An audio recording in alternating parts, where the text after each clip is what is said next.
lo sotto. Regime.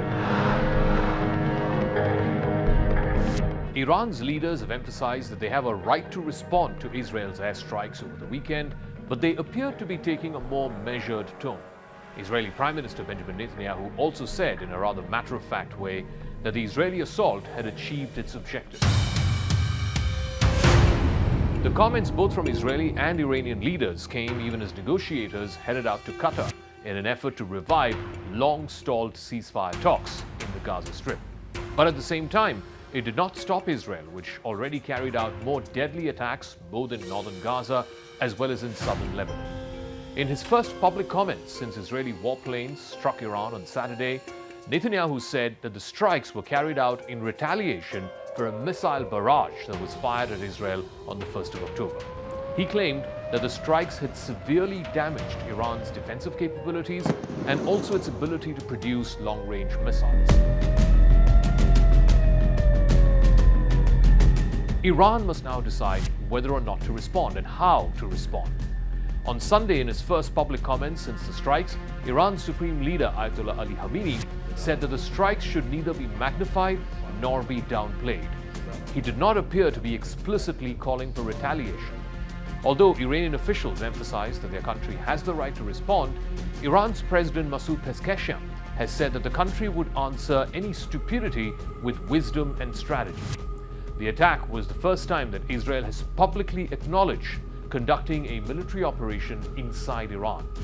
Now, for many years, in fact for the last few decades, Israel has maintained a strategic silence about its assassinations and acts of sabotage that have happened on Iranian soil. It was also one of the only handful of attacks by a foreign air force inside Iran since Iran's war with Iraq in the early 1980s.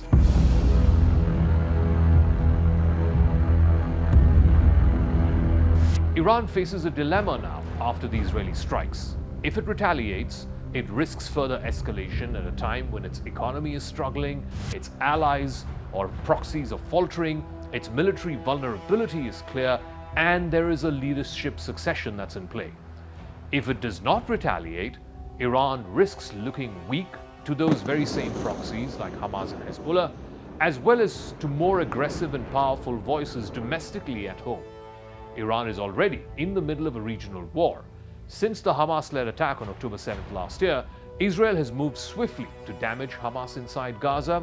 It has also targeted other Iranian proxies, most notably Hezbollah in Lebanon, the Houthis, and various other allies and proxies in Syria and Iraq. Now, all of these groups represent Iran's forward defense against Israel, that is at the heart of the nation's deterrence. They have been badly weakened by Israeli military's tough response, which in a way is weakening Iran too, and it makes Iran more vulnerable.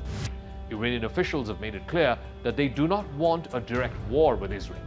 They want to preserve their allies, the so-called Ring of Fire around Israel, whether it's Hamas, Hezbollah, or the Houthis. After Israel struck Iran, Tehran on Saturday publicly played down the effects of the airstrikes. It showed ordinary programming on state television.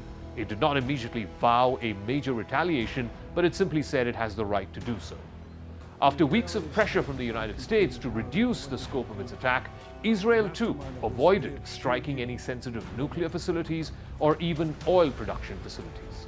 Given the scale of Iran's missile barrage on the 1st of October, close to 200 long-range rockets targeting major Israeli cities, it was expected that Israel would respond proportionately. But on Saturday, Israel's fighter jets focused instead on roughly about 20-odd military installations, including air defense batteries, radar stations, and missile production sites. The comparatively limited focus of these attacks has allowed Iranian institutions to project a sense of normality in the country. The Aviation Authority in Iran reopened its airspace. The state-run news agencies broadcast images and footage of life returning to normal. These are all signs that Iran's leadership was trying to play down the significance or the magnitude of Israel's attacks. It also thereby wants to reduce domestic expectations of a major Iranian response. This was also Israel's way of offering an off-ramp to Iran, signaling that the hit was not strong enough, that Iran will be forced to escalate.